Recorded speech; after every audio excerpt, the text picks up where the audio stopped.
Good morning, good afternoon, and good zaza. This is the Godfather Minute.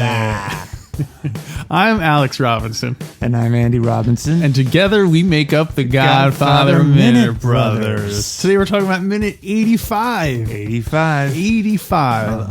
I can't believe it. Yeah, we made it, Alex. This is an interesting time because for me personally. Oh, yeah? Just because, 85 is a significant number for you? Well, interestingly, I also do another show called Star Wars Minute. Star Wars Minute. And we're currently doing The Force Awakens, and we just, as of this recording, we just posted minute 85. Like, so, really? So I'm at 85 with both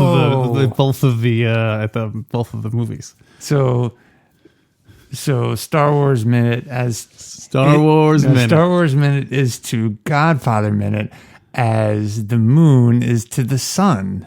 This is like an eclipse. That's where they completely right, exactly. The moon overlap. is moving faster around, so it's so there you go. Isn't that interesting? Yeah, the moon is moving faster, right? Then what? The sun is the sun moving? Well, it depends on what. I guess everything's moving. Yeah. It's just I guess we generally use the sun as our. As like it's not moving, point, but yeah. Anyway, minute 85. Good. Alex, minuto Numero 85. 85. You got it. 85. Very simple this time. Okay. You talking about me or the expression? No, our explanation of astronomy. That's that was very simple. 85. Cinque. Yeah. 85. So minute 85. Here's a brief summary of what goes on in minute 85. Mike, the Turk, and McCluskey pull up to Louis' restaurant, which is perfect. They go in. The Turk recommends the Veal, which he boldly claims is the best in the city. Woo! And the waiter takes a long time to open a bottle of wine. A really long time. So I don't know if it's just because we're doing this minute by minute, but I'd say like half of the minute is taken up with just the Turk watching that guy open a bottle of wine. Do we want to dive right into that? Sure. Is that our entry point? Because I got Yeah. some notes on that one. Sure. Is it me? Yes. Or is that Are you the... That's you? No, that wasn't a question yet. Oh, okay. Is it me, Alex? Is it me? Or does that waiter take a really long time to open that bottle of wine? No, I'm just kidding. That wasn't my question. Okay, you have another question? Is it? Yes, I was kidding around. Is it me? Or I'm going to ask you later how you feel about people prefacing a question with that. Is it me? With that pre-question. Or a fake question ahead of time? Yeah, why don't I just get right to the question instead of the is it me part? That's a good question. Is it me or is that a good question? Okay, let's skip it. Okay. Is it me or does Sollozzo look really annoyed that it's taking the waiter a long time to open it? He does look kind of like almost like he's doing like an Oliver Hardy type of or like Larry David type of like what's going on with this guy? I know. He looks away and he kind of frowns in frustration and he looks back at the bottle. Yeah. I never noticed it before. Well, I guess when you're watching it, so I guess it's Coppola's choice. You can't really blame the waiter because he could have easily. Is that like the Family Feud category? Coppola's choice. Coppola's choice. Like a father. Is it putting an orange in the scene? I guess that was a wine? Jeopardy category. That was one of the answers. Questions. So clearly, I think either the actor who played the waiter had such a strong contract that like we can't cut a minute of this guy. He has to be every opportunity. Unions. I just watched a movie called Logan's Run. Oh, okay. Which has Farrah Fawcett in it. Oh, all right. And she's a tiny part in the movie, but you feel like they purposely put in every frame of film that she was in because they kept like cutting back to her, even though they didn't need to do it. Because she was like because she was popular. Yeah, I guess because maybe when they first did it, she wasn't famous, and then she became famous in the meantime. So they kind of like, so well, let's do we have any footage we didn't use? Let's just cut to her. That's awesome. So anyway, that's the same thing with this waiter. That he's the Farrah Fawcett plays the waiter. Did you know trivia? They're originally going to call that movie Fawcett's Run. Fawcett's Run. They're Run. going to change it to that. That sounds like a plumbing movie. Well, it's interesting you should talk about the camera lingering on the waiter. I also noted that you don't see his face. And it reminded me of the scenes we'll see in GF2 of Hyman Roth's wife. That frequently in her scenes, you don't see her face. Really? Yeah. Huh. I've always noticed that a little bit with the nurse too in the scene in the hospital. You see her a little bit more, but rarely direct. The hospital we were just in? Yes. Okay, not the Cuba hospital. Correct. The one in New York. It's just a real interesting effect. You've got these characters that are really close. I guess I don't even know if I call them characters. They're people that are very close, but you don't see their identities. Yeah, that's interesting. Yeah. I wonder if that was an intentional thing or not.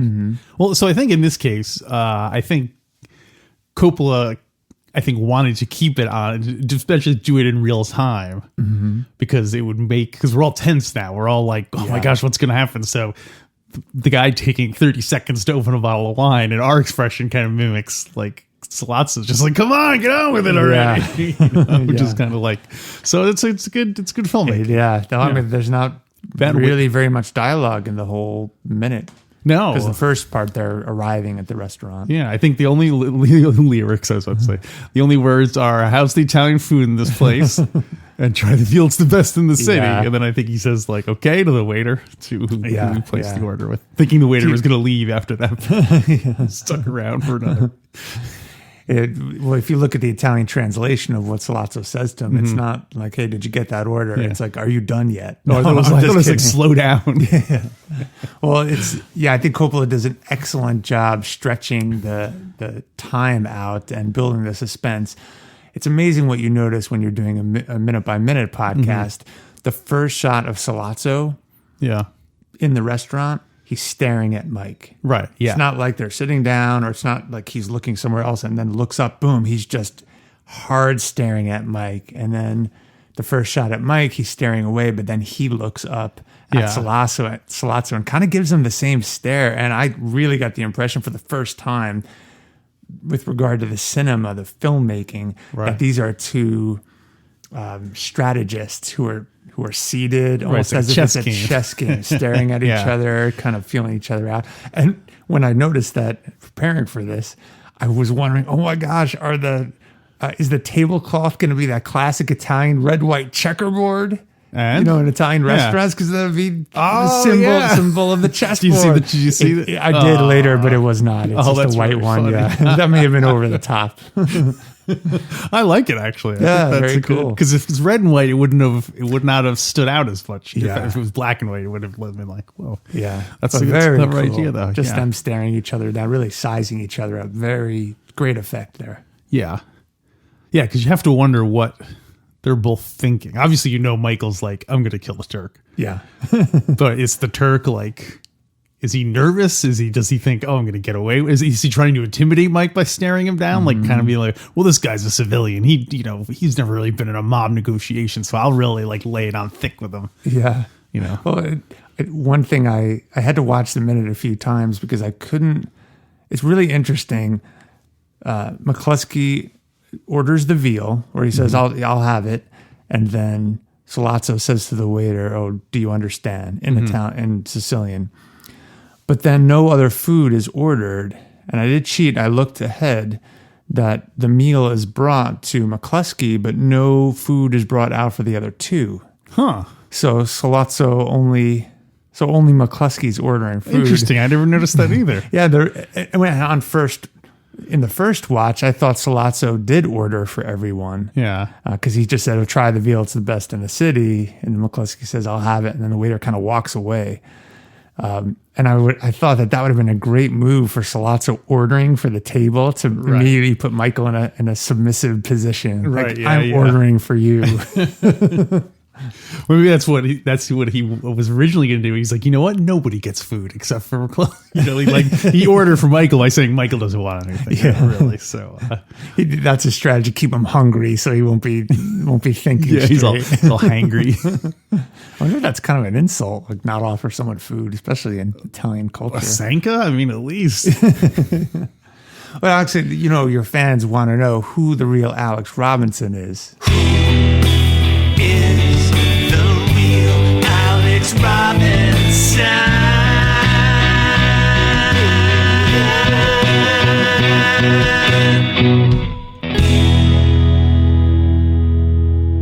When was the last time you ordered food for someone or a drink, or when was the last time someone ordered for you? I was just going to ask you the exact same question because people want to know, who is Andy Robinson?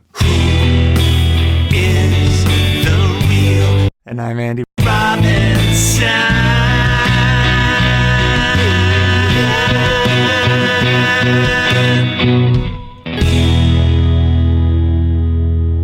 Oh man, you got me right back. Boy, I don't remember the last time someone ordered for me. Mm-hmm. But I think I may have ordered for my wife, but it was more a technicality. She said, "Hey, order this for me when the waiter comes." I didn't actually. So she wasn't choose it. present. That doesn't count. The person has to be present. Well, for she it to- was present, but I think we were ordering various things and maybe some things to share, and just to make it. Yeah, we clarified what we would order. That does make it come when you're doing everyone's eating something. A lot of times you'll just have one person order for the table. So, yeah. I don't Do you know. recall a time that you just stood up and metaphorically stood up and said, "My wife will have this. I'll have this." So the other end of it, I do remember when I was ordered for. Whoa. And I think, it's technicality because I'm pretty sure it was probably when my wife Kristen and I went to France, and my wife speaks better French than I do, and I always want special no sauce and this and that. So I think she does it just because she'll be able to answer if the waiter has any follow up questions. She'll be able to answer it better than me just going I'm looking at her, and then her telling me, and then I tell the waiter. Yeah. I think I've probably ordered for her. But ironically, Yeah. you know what I mean? Like jokingly, I'll have this, and the lady will have this, this kind of a thing. If it's something easy. So I've never done it for someone not as Like a stranger. No, for a stranger. I order drinks for the house. Does that count? Kinda. Yeah. You've ordered drinks for the house? No. There was no one else there. It's everyone. This round's on me. I looked around. There that's was a no one great else idea. there, and I was like, "Drinks on me, everybody." That's a really funny idea. Being maybe in the daytime, if you happen to be in a bar and there's one other person or no one in there, you just shout out loud like, "Everybody, drinks on me!" If there's one other person in the bar during the daytime, that person's going to totally take advantage of it. Definitely, yeah. I purposely come to the bar in the daytime to get jokers like you. Or all these people happen to be in the bathroom at the time. They all these heavy drinkers. They're like, "Thanks, man." There's a frat party downstairs going on. Yeah. You end up having to wash dishes to pay for it. But one other point about ordering food. Now I wonder if Michael should have started ordering food for McCluskey and Sollozzo to try to get that edge. So McCluskey is like, "I'll have the veal." And Mike's no, have the chicken parmesan. It's much better here. Now I'm thinking, Have the chicken parmesan. It's much better here. well, now I'm wondering if the Turk purposely isn't eating because Michael's jaw is all broken. Because he couldn't be able to eat anyway. So he doesn't want to just have Michael sitting there watching them eat. So maybe it's more respectful to say, "You know what, I'm not going to eat anything either." Because then, or does that put him at a disadvantage to be eating in front of the person who's not eating as a power play thing? Yeah. You know what I mean? I think Michael's focused on the deal, where Sollozzo's all, Yeah, it's okay. Maybe the footage that we didn't see was McCluskey. So dumb. Was McCluskey saying, "I'll have the veal," and Sollozzo "All the said, veal, huh? "All the veal, huh? It's the best. I hear it's the best in the city." And then Sollozzo says, "Yeah, and And please bring us 2 meatball smoothies. Blend them up real fine for us. Out of respect for Mikey, so he can sip it through a straw. Meatball smoothies. That was the quickest thing I could think We got to of. write that down. That's the name of this episode. is Meatball Smoothies. smoothies. Should write that down. Never forget. Oh, I won't forget that one. Try the meatball smoothies. It's the best in the city. And they're talking. It's like, the blender. Well, later you think it's the subway going by. It gets all loud. It's the food ninja, the ninja. What do they call that? The Cuisinart. Yeah, Cuisinart. How do you say Cuisinart in Spanish? So other details about this minute. We see them pulling up at the beginning of the movie. They pull up in front of Louis' restaurant. Mm-hmm. And weirdly, it looks a lot like the Dempsey's restaurant that they just left. Yeah. So I have conflicting information about the real restaurant. Okay. Do you have any information about the real The only restaurant? information I have in the book is that it is a different name than is given in the movie. Mm-hmm. But that's it. Well, so relating to that, apparently Francis Ford Coppola wanted to use the restaurant that Puzo mentioned. And Also, I guess it was a real restaurant in the book. was it called Mario's? No, it was. I think it was like Azure, blue, something blue. Well, anyway, supposedly this restaurant called Mario's, that's where Coppola wanted to do it. Mm-hmm. But the owner of the restaurant said, "No, we don't want the stigma of being known for we don't want to be known for our food, not for a fictional murder." And so they filmed it at a different restaurant called Old Luna, which was at 3531 White Plains Road. You know where that is? You used to be a Bronx denizen. I don't know the number, but I know White Plains Road. Yeah. So Mario's was apparently on Arthur Avenue. Oh, okay. In the Bronx? In the Bronx. Yeah, great. So they declined. And of course, Mario later realized that the irony is he would have been known for the veal. Remember, he wanted to be known for the food. And so the other restaurant did. So the question, it says the restaurant was called Old Luna. Okay. And Oh, early, I remember. Sorry to interrupt. I remember now in the book it was called Luna Azure, which is Blue Moon. I think that's what it was called. that's weird. That makes it even more confusing. The fact that How come? the restaurant in the book was called Luna, and the restaurant where it was supposedly filmed was called Old Luna. And to make it even more complicated, I don't know if you remember, there was a scene earlier in the movie where Clemenza was told someone to leave the gun and take the cannoli. I vaguely remember that. How many minutes ago did that happen? How many minutes back? How many minutes back? We're gonna rewind. So supposedly there was a scene of Clemenza walking out of the store with the cannoli. That's right. That's in the Deleted uncut scenes. version, deleted scenes. And what I read is that was filmed at the same restaurant. Basically, it's the door to Louis' restaurant, but in one book I read, it said it was in Little Italy. So there seems to be a conflicting. Well, there is. So there are 2 Little Italies in New York. One is downtown Manhattan, And one way in the down Bronx? by Soho, and there's the one in the Bronx, which is Arthur Avenue, that which is the would- better one. That would make sense. Yeah. Okay. So when they say it was in Little Italy, it's not. It's a Little Italy, Yeah. not the Little Italy. Yeah. Got Yeah. it. Okay. Yeah. Yeah. That piece. Oh, that makes sense. Yeah. Yeah. Francis Ford Coppola's parents are in the background as really? customers. Oh, interesting. Well, to keep an eye out for specifically which ones they are. I don't know if they Yeah. get any close-ups or anything. It just says they're diners in the restaurant. So. His mother, his mom and pop. His mom and pop. Is his pop the one that gets shot in the scene? Who, McCluskey? No, you said Francis Ford Coppola's real father, real pop, is in that scene, right? Yeah. Like is he the one that in a couple minutes gets shot in the throat or in the head? No, I don't think so. Oh, okay. Who? So I was playing dumb there. It was too dumb, I guess. Sorry.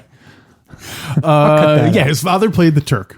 It's his father the whole time, and his mom played Mama. His mom was McCluskey. It was weird. It's really man, ugly, with a wig. Sterling Haynes like, they always give me these oddball roles. Who'd you really want for this part, huh? No wonder he can't wait to get back to his boat. Keep playing broads, huh? Speaking of Captain McCluskey, it's such an odd dialogue when he says, "Hey, how's the Italian food in this restaurant?" Yeah. It just struck me as odd saying the word Italian. Do you think, is he being funny? Is it like I going into didn't a seafood place and going, so how's the seafood? He doesn't strike me as like a joker kind of guy. No, I don't know. I mean, it's clearly Italian, and I'm guessing more so then than now. Restaurants were more clearly defined by the type of food, the ethnicity of the cuisine, and so now they have all kinds of fusion and mashups and stuff. Although interestingly, in the window it says Italian American food. The only thing I can think of, the only possible excuse I can think of is that, I mean, outside of the film, is that maybe they filmed that part. They filmed the interior and him saying, "How is the Italian food in this restaurant?" before they knew that where they were going to be filming the exterior of this Italian restaurant. That's the only thing I could possibly think of. Either that or McCluskey is either really dumb or he's being being sarcastic. Yeah. So apparently he does that with every restaurant he goes to. Because he only eats Italian food. Oh no, I meant he'll go into a bagel shop and how are the bagels and his bagel. Maybe place? that's his shtick. You know, you working hard or hardly working, huh? Have we heard him make any jokes? Any sense of humor? No, in the whole movie? Yeah. I mean, he apologizes when he frisks Mikey. I guess he says, I'm getting too old for this job. Too much. Yeah. It's his catchphrase. Getting too old for this shit. It just struck me as odd, him saying that. There aren't a lot of jokes in the movie overall. No, not people really. telling jokes. There are funny moments, but of people telling jokes. Oh, that's it. I guess Clemens is probably the funniest. Yeah, he's probably the funniest. Sonny's funny sometimes, but more about he's not trying to be funny. It's more like when he's busting balls. Yeah. Oh, that's a good question. Oh, and Frankie Five is super funny. Right, but he's not trying to be. He's not trying to make jokes. Like Clemenza is when he's like, "Oh, why don't you tell that girl you marry her?" I guess that is ball busting too, but it definitely he's doing it to getting laughs and stuff from everyone. And in the opening wedding scene, I remember when Fredo is drunk and he smacks Mikey. He comes up and that's kind of funny. Yeah. Oh, and when the Don, he's making fun of Johnny. Yeah. And Hagen laughs at that. That's kind of I think it's safe to say ball busting is the primary humor source in the Godfather universe. That and shooting people in the face. It's a good one. Joke as old as time. Well, I went to the Godfather wiki. I almost said the Godfather Minute wiki, and because there they have information about the video games and whatnot. It's in the books. So I was trying to look up about the restaurant, get to the bottom of this restaurant stuff, and weirdly, the Godfather video game, they do a scene. And but they change a lot of the details. So apparently, this scene in particular at the restaurant. Yes. Well, because in the video game, you are a character called where is he? Aldo Trapani.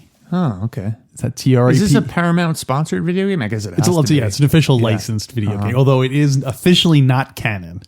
Okay. In the Godfather clearly universe. Aldo is the main character. Well, but so the way the video game seems to work is Aldo happens to be in all these big scenes. Like in the video game, he kills Paulie. Whoa. Yeah, I guess in the video game,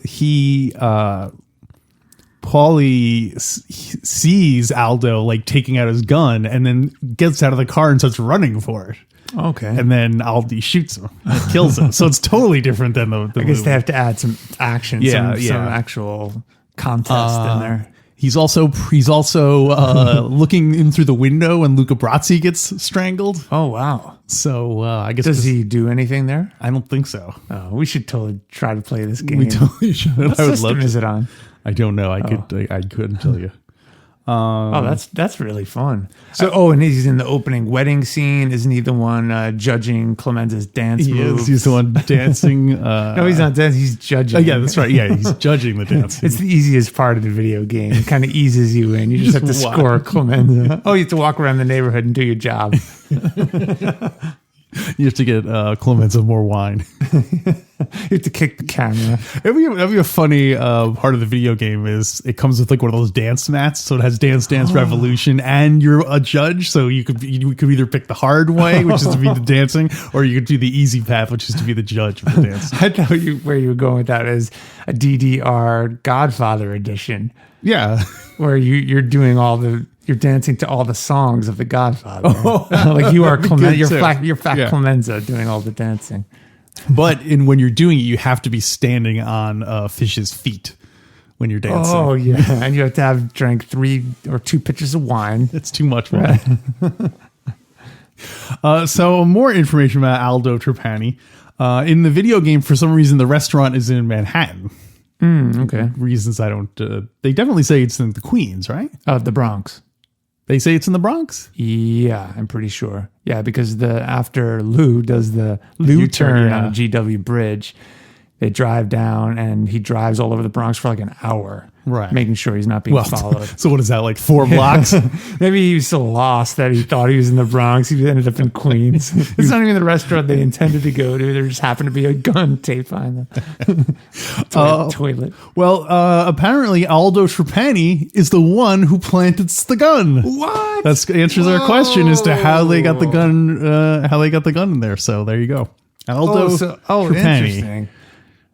So wait a minute, it's not canon. How do you know that?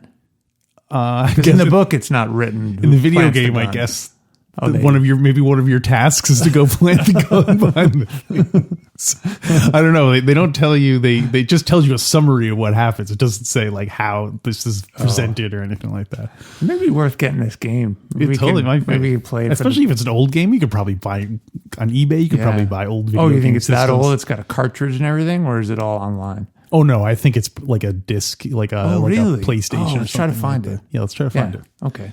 And one last detail about Aldo Trapani, and I assume this is not something that happens in the video game. Maybe it's a ending, but the restaurant is owned by Louis Boccaccio. From the Boccaccio family? Yeah, those aren't the negotiators, are they? They are. Really? Yeah, I think it's Boccaccio or Boccincio. Not Boccincio. We ask, we'll answer. You want to write that down so we don't forget? Yeah, Boccaccio. And we're calling this episode Meatball Smoothies. Meatball Smoothies. Anyway, so in the video game, at least, Boccaccio owns the restaurant, and afterwards, Aldo Trapani takes over the restaurant after forcing the Boccaccios out. Whoa! So that's why I'm surprised that it's the. I don't think the Boccaccios would ever be forced out. Well, it says that he took it over without resistance. So I don't know if that means they were like ready to get out of the game anyway, or maybe this was a restaurant they were like, we're just kind of sick of running Well, I think it was just too much hassle to clean up those bodies and blood. Aldo got a really good deal, a really good price on that. Blood is a big expense. Wait, you're saying Aldo bought out the Boccaccios? He doesn't have that kind of juice. No. His credit's not good enough to buy them out. And also his parents were killed by the Tatalias. So he really is. He's like in the periphery of every story you want to hear about. So there you go. I have a couple interesting tidbits about the book. Yes. So I am going to read a little bit from the book, but I will break it down into little chunks. Break it. You're going to break it down? I'm going to break. Alex, let's break this down. Break it, shake it, don't fake it. Let's break it down.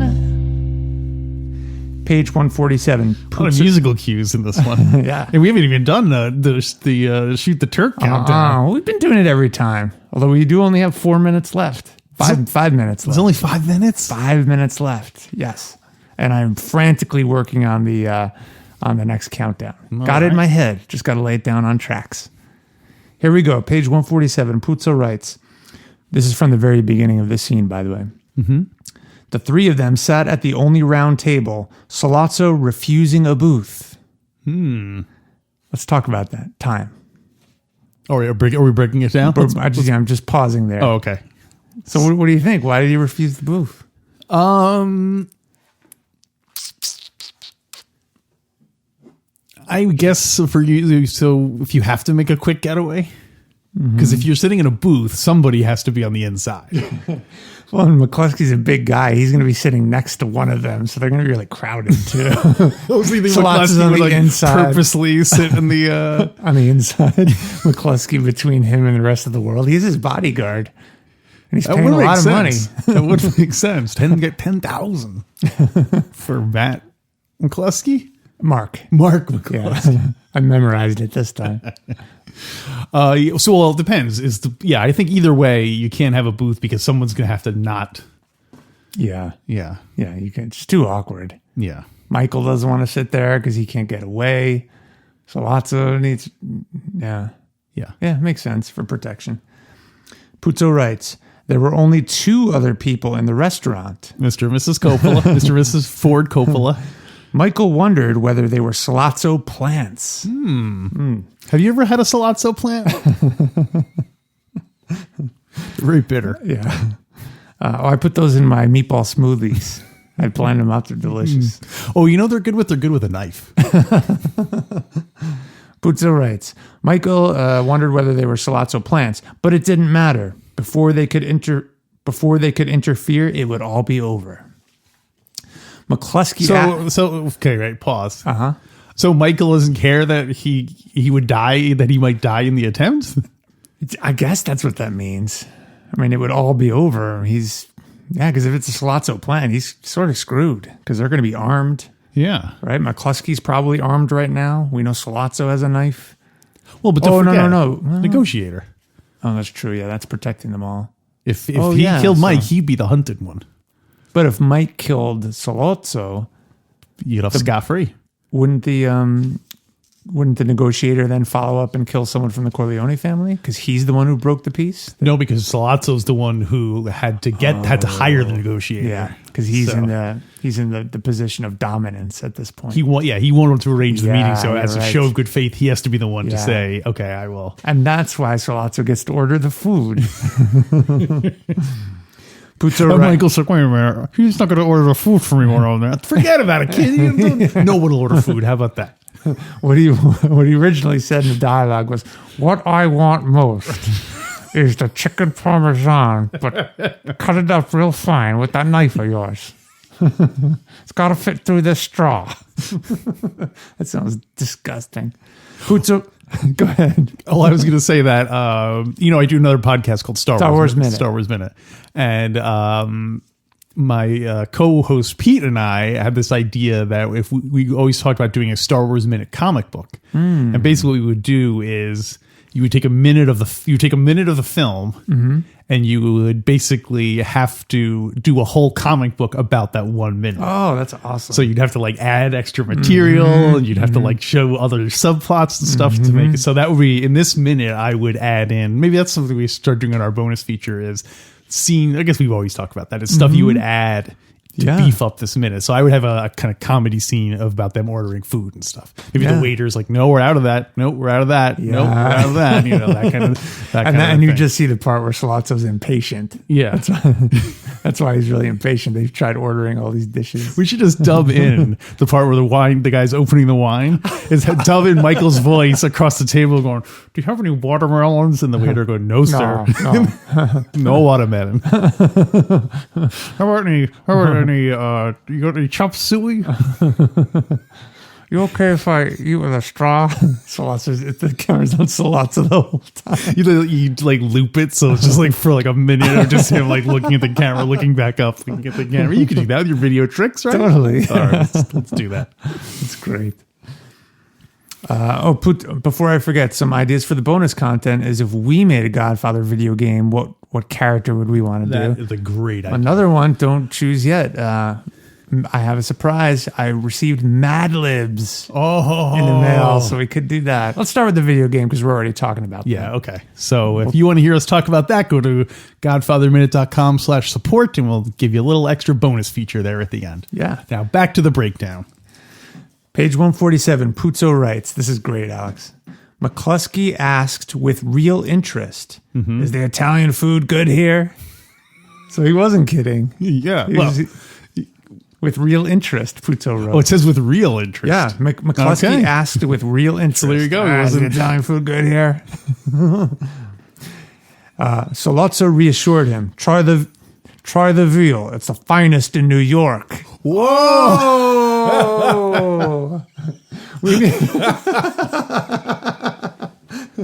We haven't even really celebrated that one of our classic Yeah, we're going to lines come is up in with a this new one minute. now. We're going to come up with a new Well, I think we just came up with a Yeah. new one. Isn't that funny? That is totally, Try the it's like an alternate take. Try the veal. I'm saying it like Michael. Try the veal. It's the finest in New York. The solitary The city. The solitary waiter had brought a bottle of wine to the table and uncorked it. He poured 3 glasses, but he poured. So they don't mention that he took a long time to open it. No. Well, there's a whole page break. There's like a whole new chapter. It starts this next sentence. Later, he finished opening the bottle of wine. He poured 3 glasses full. Surprisingly, McCluskey did not drink. I must be the only Irishman who don't take the booze, he said. I've seen too many good people get in trouble because of the booze. The booze. Isn't that great? That is great. So are they saying surprisingly because Mario The Puzo 1960s, Alex. because Mario Puzo assumes that all Irish are drunks? Or is he assuming that the reader assumes Yeah, that all Irish, not Irishmen, well, Irishmen and Irish cops. Yeah. I think so. So like surprisingly, he didn't take a drink, you racist. Yeah. I like though that McCluskey explained it to the Yeah. like did they just put the glass in front of him and made him just be like, I don't drink the booze? Or did someone say, oh, aren't you going to have any? Or did he just volunteer that information? In the book, that's it. That's everything I read to you was what's in the book. So I think the glass was poured and he just said, oh, no, I don't take the And he booze. said this. It wasn't just Puzo telling you. he Correct. didn't drink. Yeah, no, So that he was- says it out. McCluskey volunteers. Yeah, that was this it. He information. says, Wow. said, surprisingly, McCluskey did not drink, period. He was already too drunk to be served. I must be the only Irishman who don't take the booze, he said. I've seen too many good people get in trouble, because of the booze. You know, because of the booze. I just realized this. It's so great how these last 2 or 3 minutes, they're making McCluskey look like not that bad a guy. Yeah, I mean, he's reasonable. He pats him down. He apologizes. He acknowledges his aging. He's a he's a teetotaler. He's about to retire. Yeah. Oh, it's my last day on the job. You know, I retire tomorrow, huh? He asks for a food recommendation and accepts it. He doesn't Yeah. disagree with Sollozzo. Yeah. Not such a bad guy. Do we see the food arrive? In the movie, yes. Okay. Yeah. So, and he It's clearly the next likes it. minute. Oh, yeah. He tucks right in. He doesn't like, send it back. Give me a steak. Give me a fish. I'm a seaman. Not that kind. I must be the only Irishman who don't eat the best veal in the city, bring me an Italian steak. How's the Italian steak in this restaurant? Well, that's all I have for Minute 85. You want anything else? I have some cleanup stuff. Okay, let's clean it Yeah, up. are you sure? Keep going. Let's clean it up.